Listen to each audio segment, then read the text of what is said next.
एक सीधा साधा बंदा। हरियाणा के एक छोटे से गांव में जहां खेत लहलहाते थे और लोग एक दूसरे को नाम से जानते थे, एक छोरा रहता था जिसका नाम था विक्रम। विक्रम बिल्कुल गांव की मिट्टी जैसा था, सीधा, सच्चा और मेहनतकश। उसकी दुनिया छोटी सी थी, अपने खेत, अपनी फैमिली और अपने दोस्त। वो सुबह जल्दी उठता, खेत में काम करता और शाम को गांव की चौपल पर बैठकर बुढ़े लोगों की बातें सुनता। उसको शहर की चमक धमक से कोई लेना देना नहीं था। उसकी खुशी इस बात में थी कि उसकी फसल अच्छी हो और उसके घरवाले खुश रहें। विक्रम का दिल बिल्कुल साफ था, उसमें कोई छल कपट नहीं था। वो हर किसी पर जल्दी से विश्वास कर लेता था। विक्रम की जिंदगी में रंग तब आया जब उसकी शादी कविता से हुई। कविता पास के ही गांव की थी, दिखने में सुंदर और बातों में मीठी। विक्रम को लगा जैसे उसकी दुनिया पूरी हो गई। वो कविता से बेहद प्यार करता था, उसकी हर छोटी बड़ी जरूरत का ख्याल रखता था। उसने कविता को कभी किसी चीज की कमी नहीं होने दी। अपनी कमाई का एक एक पैसा वो कविता के हाथों में रख देता था। उसके लिए कविता ही उसकी दुनिया थी, उसकी सबसे बड़ी कमजोरी और सबसे बड़ी ताकत भी। वो सोचता था कि कविता भी उससे उतना ही प्यार करती है, पर वो इस बात से अनजान था कि कविता के दिल में कुछ और ही चल रहा था। गांव के लोग विक्रम की किस्मत से जलते थे। उन्हें लगता था कि विक्रम को चांद जैसी बीवी मिली है। जब कविता गांव की गलियों से निकलती तो सबकी निगाहें उसी पर टिक जाती। विक्रम ये सब देखकर गर्व से फूल जाता। उसको लगता था कि वो दुनिया का सबसे खुशनसीब इंसान है। उसने कविता के लिए शहर से नए कपड़े लाए, उसके लिए फोन खरीदा ताकि वो अपनी सहेलियों से बात कर सके। वो कविता की हर ख्वाहिश पूरी करने के लिए दिन रात एक कर रहा था। उसकी मासूमियत इतनी थी कि उसने कभी कविता की आंखों में छुपे राज को पढ़ने की कोशिश ही नहीं की। वो तो बस प्यार में अंधा हो चुका था। पर कहते हैं ना, हर चमकती चीज सोना नहीं होती। कविता के सपने विक्रम की छोटी सी दुनिया से बहुत बड़े थे। उस गांव की जिंदगी पसंद नहीं थी। उस शहर की लाइफ, महंगे कपड़े और घूमना फिरना अच्छा लगता। विक्रम की सड़गी उसे बंधन लगती। वो इस कैद से आजाद होना चाहती थी। उसने अपने दिल की बात कभी विक्रम को नहीं बताई, लेकिन उसके दिल में एक आग जल रही थी, पैसों की आग, आजादी की आग। और इस आग को हवा दे रहा था एक और शख्स जिसका नाम था मनोज। विक्रम इस तूफान से बिल्कुल बेखबर था जो उसकी जिंदगी को बर्बाद करने वाला था। उस रात गांव में अजीब सा सन्नाटा था, ऐसा सन्नाटा जो किसी अनहोनी का इशारा कर रहा हो। रोज की तरह सब लोग अपने अपने घरों में सो गए थे। गलियों में सिर्फ कुत्तों के भौंकने की आवाज आ रही थी। विक्रम भी दिन भर के काम से थककर अपने कमरे में गहरी नींद सो रहा था। उस क्या पता था कि ये उसकी आखिरी रात है। उस क्या खबर थी कि जिस बीवी पर वो जान छिड़कता है वही उसकी मौत का सामान तैयार कर रही है। रात का अंधेरा और गहरा होता गया और उस अंधेरे में एक खौफनाक साजिश ने जन्म लिया। हर तरफ शांति थी, पर उस शांति के पीछे एक तूफान छुपा हुआ था। बचाओ बचाओ, मेरे विक्रम को किसी ने मार दिया। अचानक रात के करीब 2 बजे एक चीख ने गांव के सन्नाटे को चीर दिया। ये चीख कविता की थी। उसकी आवाज में इतना डर था कि आस पड़ोस के लोग हड़बड़ा कर उठ गए। लोग अपने अपने घरों से लाठी और टॉर्च लेकर बाहर निकले। जब वो विक्रम के घर पहुंचे तो अंदर का मंजर देखकर उनके पैरों तले जमीन खिसक गई। विक्रम अपने ही बिस्तर पर खून से लथपथ पड़ा था। उसका शरीर ठंडा पड़ चुका था और आंखें खुली हुई थी, जैसे वो किसी से कुछ कहना चाहता हो। कमरे में हर तरफ खून बिखरा हुआ था। कविता जमीन पर बैठी जोर जोर से रो रही थी। वो ऐसे नाटक कर रही थी जैसे उससे बड़ा दुखी इस दुनिया में कोई नहीं। पता नहीं कौन दुश्मन थे हमारे, वो रो रो कर कह रही थी। चोर आए होंगे, इन्होंने रोका होगा तो मार दिया। गांव वाले उसकी हालत देखकर पिघल गए। सब उसको दिलासा दे रहे थे, किसी को भी उस पर जरा सा भी शक नहीं हुआ। सब यही सोच रहे थे कि बेचारी कविता पर कितना बड़ा पहाड़ टूट पड़ा है। उसका सुहाग उजड़ गया, उसकी दुनिया बर्बाद हो गई। लोग आसपास चोरों को ढूंढने लगे, पर कहीं कोई सुराग नहीं मिला। गांव के सरपंच ने तुरंत पुलिस को फोन किया। ये खबर आग की तरह पूरे गांव में फैल गई। सुबह होने से पहले ही विक्रम का घर एक छावनी में बदल गया था। हर कोई इस घटना से हैरान था। विक्रम जैसा भला आदमी जिसकी किसी से कोई दुश्मनी नहीं थी, यूं कोई क्यों मारेगा? ये सवाल हर किसी के मन में था। कविता का रोना धोना जारी था और उसके आंसुओं के पीछे एक गहरा राज दफन था। वो जानती थी कि कातिल कौन है पर वो दुनिया की आंखों में धूल झोंक रही थी। रात का सन्नाटा अब मौत के शोर में बदल चुका था और इस शोर ने एक नए कहानी की शुरुआत कर दी थी। सुबह की पहली किरण के साथ ही पुलिस की गाड़ियां गांव में आ धमकी। सीरेन की आवाज ने गांव के माहौल को और भी गंभीर बना दिया। इंस्पेक्टर रणवीर सिंह, एक तेज तर्रार और अनुभवी ऑफिसर, गाड़ी से उतरा। उसने अपनी निगाहें चारों तरफ दौड़ाई। भीड़ को देखकर उसने अंदाजा लगा लिया कि मामला संगीन है। जगह को सील कर दो, किसी को भी अंदर मत आने देना। इंस्पेक्टर रणवीर सीधा विक्रम के घर के अंदर गए। अंदर का नजारा देखकर उसका माथा थनका। कमरे की हालत बता रही थी कि यहां जबरदस्त जद्दोजहद हुई है। इंस्पेक्टर ने कविता को देखा, जो एक कोने में बैठी अब भी रो रही थी। उसने कविता के पास जाकर नरमी से पूछा, आप विक्रम की पत्नी हैं? हमें बताएं, क्या हुआ था? कविता ने सिसकते हुए वही कहानी दोहरा दी। साहब, हम सो रहे थे। अचानक कुछ आवाज आई। मैंने देखा तो 2-3 लोग थे। उनके मुंह पर कपड़ा बंधा था। उन्होंने पैसे और गहने मांगे। विक्रम ने उनका सामना किया तो उन्होंने ऊज मार दिया। इंस्पेक्टर रणवीर उसकी हर बात को गौर से सुन रहा था। उसकी आंखें कविता के चेहरे पर थीं। उसके हाव भाव को पढ़ने की कोशिश कर रही थी। रणवीर ने पूरे कमरे का मुआयना किया। उसे कुछ चीजें अजीब लगी। अलमीरा खोली हुई थी, पर सामान अजीब ढंग से बिखरा हुआ था, जैसे किसी ने जानबूझकर फैलाया हो। घर में कोई जबरदस्ती घुसने के निशान नहीं थे। दरवाजा या खिड़की टूटी हुई नहीं थी। इंस्पेक्टर के मन में शक का पहला बीज बो चुका था। फोरेंसिक टीम को बुलाओ और लाश को पोस्टमार्टम के लिए भेजो। और हाँ, इस औरत से अभी और पूछताछ करनी है। पुलिस ने गांव वालों से भी पूछताछ शुरू कर दी, पर किसी ने कुछ भी अनजान शख्स को गांव में आते जाते नहीं देखा था। कविता को लग रहा था कि उसकी कहानी पर सबने यकीन कर लिया है। वो पुलिस के सामने एक बेबस और लाचार विधवा का रोल प्ले कर रही थी, पर इंस्पेक्टर रणवीर इतनी आसानी से हार मानने वालों में से नहीं था। आप चिंता ना करें, हम आपके पति के कत्लों को जरूर ढूंढ निकलेंगे। उसकी आवाज में हिम्मत थी, पर उसकी आंखों में एक सवाल था, एक शक था। खेल अब शुरू हो चुका था। एक तरफ कविता का झूठ था और दूसरी तरफ इंस्पेक्टर रणवीर की सच्चाई तक पहुंचने की जिद।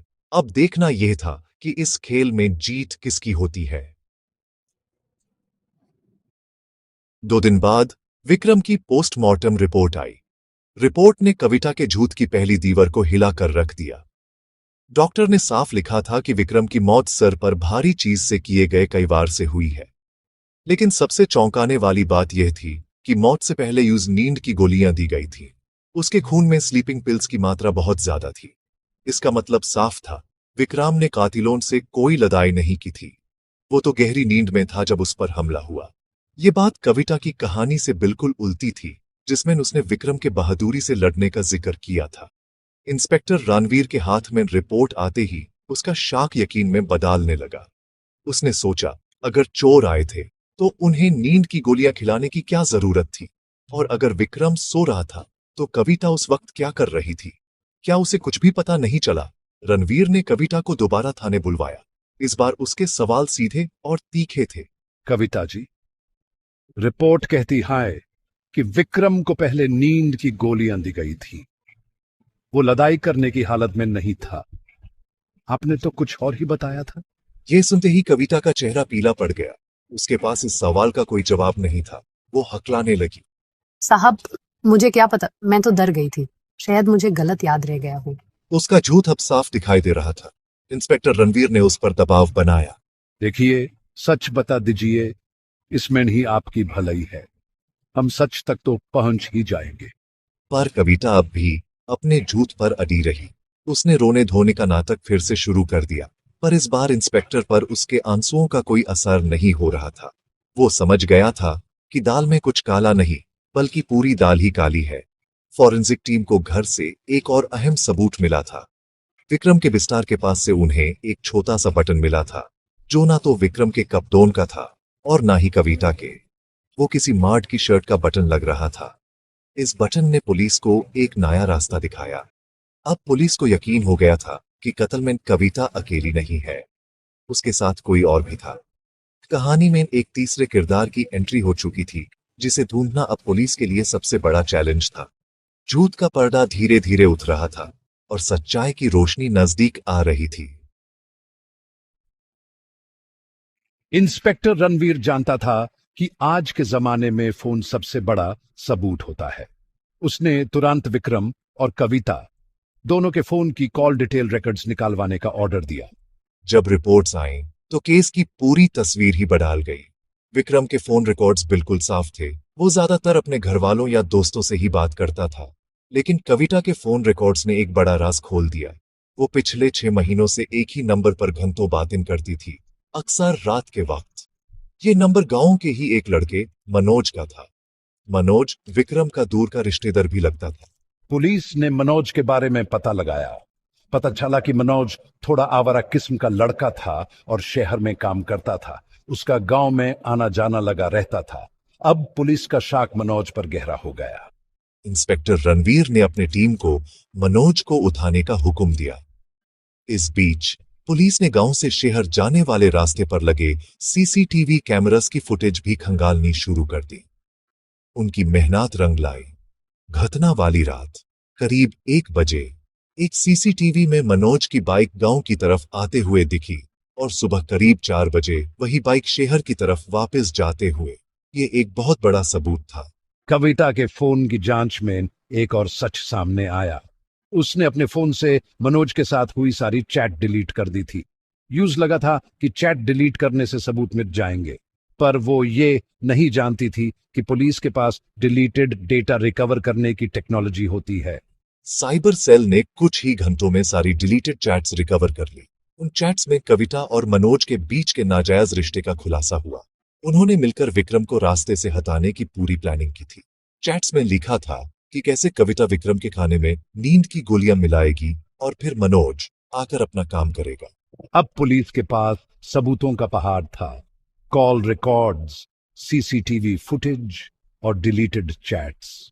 ये सबूत चीख चीख कर कविता और मनोज के गुनाह की गवाही दे रहे थे। इंस्पेक्टर रणवीर ने सारे सबूत एक फाइल में लगाए। यूं सब कविता के आंसुओं पर गुस्सा आ रहा था। एक औरत प्यार और पैसे के लालच में इतना गिर सकती है कि अपने ही सुहाग को मौत के घाट उतार दे। खेल अब आखिरी मोड़ पर आ चुका था। सच सामने था, बस अब गुनाहगारों से उनका गुनाह कबूल करवाना बाकी था। इंस्पेक्टर रणवीर ने मनोज और कविता से आमने सामने पूछताछ करने का फैसला किया। पुलिस ने मनोज को उसके शहर के आशियाने से उठा लिया। शुरू में तो वो बहुत अकड़ दिखा रहा था। मैंने कुछ नहीं किया, मैं तो उस रात शहर में नहीं था। वो बार बार यही कहता रहा। यूं लगता था कि पुलिस के पास उसके खिलाफ कोई सबूत नहीं है। लेकिन जब इंस्पेक्टर रणवीर ने उसके सामने सीसीटीवी फुटेज रखी जिसमें उसकी बाइक साफ दिख रही थी, तो उसके होश उड़ गए। उसका चेहरा सेफ्ट पड़ गया। वो समझ गया कि अब वो फंस चुका है। फिर भी वो हार मानने को तैयार नहीं था। उसने कविता पर सारा इल्जाम डालने की कोशिश की। इंस्पेक्टर रणवीर ने एक नया दाव खेला। उसने कविता और मनोज को एक ही कमरे में आमने सामने बिठा दिया। दोनों एक दूसरे को देखकर घबरा गए। इंस्पेक्टर ने पूछताछ शुरू की। तो कविता, ये है मनोज, इससे तुम घंटों फोन पर बात करती थी, है ना? कविता ने नीचे गर्दन झुका ली। इसी ने मुझे बुलाया था। इसने कहा था कि विक्रम को मार दो, फिर हम दोनों शादी कर लेंगे और उसकी जमीन भी हमारी हो जाएगी। झूठे, प्लान तो तुम्हारा था। तुमने ही मुझे उकसाया था। तुम कहते थे कि विक्रम के साथ मैं खुश नहीं रह सकती। दोनों के बीच झूठ का पहाड़ टूट चुका था। वो एक दूसरे पर इल्जाम लगाने लगे। उनका प्यार, उनके वादे, सब कुछ उस पुलिस स्टेशन के कमरे में धुआं हो गए। इंस्पेक्टर रणवीर शांति से उनका तमाशा देखता रहा। वो जानता था कि जब गुनहगार एक दूसरे के दुश्मन बन जाते हैं तो सच अपने आप बाहर आ जाता है। उनकी लादाई में उनके गुनाह की हर परत खुलती जा रही थी। कैसे उन्होंने प्लान बनाया, कैसे कविता ने दूध में नींद की गोलियां मिलाईं और कैसे मनोज ने पीछे से आकर सोते हुए विक्रम के सिर पर लोहे की रोड से वार किया। सब कुछ साफ हो गया। उनकी लड़ाई और इकरार के बीच कविता अचानक फुट फुट कर रोने लगी। पर इस बार उसके आंसुओं में कोई नतक नहीं था, बल्कि पछतावा था। हाँ, मैंने किया है। मैंने इस गांव की जिंदगी से तंग आ गई थी। मुझे पैसा चाहिए था, आजादी चाहिए थी। मनोज ने मुझे सपने दिखाए। हमने सोचा विक्रम को रास्ते से हटाकर सब कुछ हमारा हो जाएगा। मनोज भी टूट गया। दोनों ने अपना गुनाह कबूल कर लिया। जिस प्यार के लिए उन्होंने एक बेगुनाह की जान ली थी, वो प्यार उन्हें बचा ना सका। धोखे की नींव पर खड़ी उनकी मोहब्बत की इमारत ताश के पट्टों की तरह बिखर गई। जब दोनों ने अपना गुनाह कबूल कर लिया तो पुलिस ने उनके बयान रिकॉर्ड किए। कविता ने बताया कि उसकी शादी विक्रम से उसकी मर्जी के खिलाफ हुई थी। वो शहर में पढ़ी लिखी थी और उसके सपने बड़े थे। विक्रम की सड़गी और गांव का माहौल उसे जेल जैसा लगता था। उसकी मुलाकात मनोज से एक रिश्तेदार की शादी में हुई थी। मैं शहर में रहता था और मेरी बातों ने कविता को प्रभावित किया। धीरे धीरे उनकी दोस्ती प्यार में बदल गई। वो दोनों छुप छुप कर मिलने लगे। उन्हें लगता था कि उनका रिश्ता दुनिया से अलग है, पर वो धोखे की बुनियाद पर खड़ा था। मैंने कविता के सामने एक नई दुनिया का सपना रखा। मैंने कहा था कि हम दोनों शादी करके शहर में रहेंगे, लेकिन इसके लिए पैसा चाहिए था। उनकी नजर विक्रम की जमीन पर थी, जिसकी कीमत लाखों में थी। उन्होंने सोचा कि अगर विक्रम को रास्ते से हटा दिया जाए तो जमीन कविता के नाम हो जाएगी और फिर वो उस बेचकर अपनी नई जिंदगी शुरू कर सकते हैं। प्यार और पैसे के लालच ने उन्हें अंधा कर दिया। उन्होंने एक मासूम इंसान की जान लेने का खौफनाक प्लान बनाया। उन्हें लगा कि वो कभी पकड़े नहीं जाएंगे, पर उनका गुनाह ज्यादा दिन तक छुप ना सका। घटना वाली रात प्लान के मुताबिक मैंने विक्रम के दूध के गिलास में नींद की 5 या 6 गोलियां पीस कर मिला दी। विक्रम, जो मुझ पर अंधा विश्वास करता था, वो दूध पीकर सो गया। उसने सपने में भी नहीं सोचा होगा कि यह उसके प्यार का नहीं, बल्कि उसकी मौत का जाम है। जब विक्रम गहरी नींद में चला गया, कविता ने मनोज को फोन करके बुला लिया। मैं पिछले दरवाजे से घर में दाखिल हुआ। मेरे हाथ में एक लोहे की रोड थी। मैंने सोते हुए बेखबर विक्रम के सिर पर एक के बाद एक कई बार किए। विक्रम ने बिना कोई आवाज किए दुम तोड़ दिया।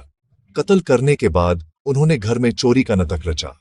सामान इधर उधर फेंका, अलमीरा खोली, ताकि सबको लगे कि यह चोरी के इरादे से किया गया कत्ल है। मनोज वहां से भाग गया और कविता ने चीख चीख कर गांव वालों को इकट्ठा कर लिया। उन्हें लगा था कि उनका प्लान परफेक्ट है। उन्होंने प्यार के नाम पर इतना बड़ा धोखा किया, एक ऐसे इंसान के साथ जो उन पर अपनी जान देता था।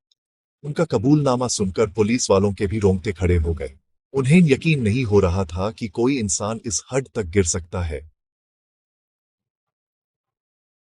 सारे सबूत इकट्ठे करने और गुनाहगारों का कबूलनामा रिकॉर्ड करने के बाद इंस्पेक्टर रणवीर ने प्रेस कॉन्फ्रेंस बुलाई। उसका चेहरा गंभीर था, पर उसकी आंखों में एक संतुष्टि थी कि उसने एक बेगुनाह को इंसाफ दिलाया है। उसने मीडिया के सामने पूरे केस का खुलासा किया। ये मामला जितना सीधा दिख रहा था, उतना था नहीं। ये चोरी या दुश्मनी का मामला नहीं, बल्कि प्यार, धोखे और लालच की एक खौफनाक कहानी है। कातिल कोई बाहर का नहीं, बल्कि घर के ही थे। विक्रम को उसकी पत्नी कविता और उसके प्रेमी मनोज ने मिलकर मारा है। विक्रम एक भला इंसान था। उसका गुनाह सिर्फ इतना था कि उसने अपनी पत्नी पर अंधा विश्वास किया। उसने कविता को प्यार दिया, इज्जत दी, उसकी हर ख्वाहिश पूरी की, पर कविता ने उसके प्यार का सिला मौत से दिया। उसने अपने प्रेमी के साथ मिलकर अपने ही सुहाग की हत्या कर दी, सिर्फ पैसों और शहरी जिंदगी के झूठे सपनों के लिए। इस केस ने हमें सिखाया है कि इंसान का लालच उसे शैतान बना सकता है। प्यार अगर सच्चा ना हो तो वो जहर से भी ज्यादा खतरनाक हो सकता है। हम अक्सर सोचते हैं कि कतील कोई डरावना चेहरा होता है, पर इस केस में कतील एक खूबसूरत चेहरा और मीठी जबान के पीछे छुपा था। कविता ने अपने आंसुओं से सबको गुमराह करने की कोशिश की, लेकिन सच के आगे झूठ के पर्दे ज्यादा देर नहीं दिखते। हमने साइंटिफिक एविडेंस जैसे कि कॉल रिकॉर्ड्स, सीसीटीवी फुटेज और फॉरेंसिक रिपोर्ट के दम पर इस केस को सुलझाया है। मैं गांव के लोगों से भी अपील करना चाहता हूं कि अपने आस पास हो रही चीजों पर नजर रखें। हर चमकती चीज सोना नहीं होती। कहते हैं झूठ के पान नहीं होते। इन दोनों ने सोचा था कि वो कत्ल करके बच जाएंगे और अपनी नई दुनिया बसाएंगे, पर अब उनकी बाकी की जिंदगी जेल की सलाखों के पीछे गुजरेगी। हमें विक्रम के जाने का दुख है, पर इस बात का सुकून है कि उसके कातिलों को उनके किए की सजा जरूर मिलेगी। इंस्पेक्टर का ये बयान लोगों के दिल में उतार गया। उसने न सिर्फ केस सॉल्व किया था, बल्कि समाज को एक आईना भी दिखाया था। जब विक्रम के कत्ल की सच्चाई सामने आई, तो पूरा गांव सुन रह गया। जिन लोगों ने कविता के लिए हमदर्दी जताई थी, वो अब उसके नाम से भी नफरत कर रहे थे। गांव की औरतें आपस में बातें करती, देखो तो कलजुग, जिस थाली में खाया उसी में छेद कर दिया। हर कोई हैरान था कि प्यार और पैसा इंसान को इस कदर अंधा कर सकता है। विक्रम की मासूमियत और उसके साथ हुए धोखे की कहानी हर जुबान पर थी। गांव का माहौल बदल गया था। अब लोग एक दूसरे पर पहले जैसा विश्वास करने से डरने लगे थे। इस एक घटना ने गांव की सड़की पर एक गहरा दाग लगा दिया था। ये कहानी हमें कई सीख देती है। पहली सीख ये है कि अंधा विश्वास खतरनाक हो सकता है। विक्रम ने कविता पर आंख बैंड करके भरोसा किया और उसकी कीमत उसे अपनी जान देकर चुकानी पड़ी। प्यार करना गलत नहीं है, पर अपने साथी की नीयत को समझना भी जरूरी है। रिश्तों में कम्युनिकेशन और ट्रांसपेरेंसी होनी चाहिए। अगर विक्रम ने कविता के दिल में झांकने की कोशिश की होती, या कविता ने अपनी नफरत के बारे में बात की होती, तो शायद यह अंजाम ना होता। पर धोखे ने इस रिश्ते को अंदर ही अंदर खोखला कर दिया था। दूसरी सीख लालच के बारे में है। कविता और मनोज के पास सब कुछ हो सकता था, अगर वो सब्र रखते और मेहनत का रास्ता चुनते। पर उन्होंने शॉर्टकट अपनाया। उन्हें लगा कि विक्रम की जमीन और पैसा उनकी सारी परेशानियां दूर कर देगा। पर लालच का अंजाम हमेशा बुरा होता है। उन्होंने एक इंसान की जिंदगी छीन ली और बदले में उन्हें मिली जिल्लत और जेल। उनके झूठे सपने टूट गए और उनकी जिंदगी हमेशा के लिए बर्बाद हो गई। ये कहानी बताती है कि गलत तरीके से पाया हुआ धन कभी सुख नहीं देता। आखिर में ये कहानी गांव और शहर के बीच बढ़ते फर्क को भी दिखाती है। कविता गांव की जिंदगी से नफरत करती थी, क्योंकि उसे शहर की चमक अपनी तरफ खींच रही थी। ये आजकल के कई नौजवानों की कहानी है, जो अपनी जड़ों को भूलकर झूठी शान शौकत के पीछे भाग रहे हैं। जिंदगी की असली खुशी सड़गी और सच्चे रिश्तों में है, न कि दिखावे और धोखे में। विक्रम की मौत एक ट्रेजेडी थी, पर उसकी कहानी गांव के लिए और हम सबके लिए एक सबक छोड़ गई है। प्यार, पैसा और परिणाम, इन तीनों चीजों को सोच समझकर ही चुनना चाहिए, क्योंकि एक गलत फैसला पूरी जिंदगी तबाह कर सकता है। सजग रहिए, सतर्क रहिए, क्योंकि जुर्म कभी छुपता नहीं। देखते रहिए जीनियस हिंदुस्तानी।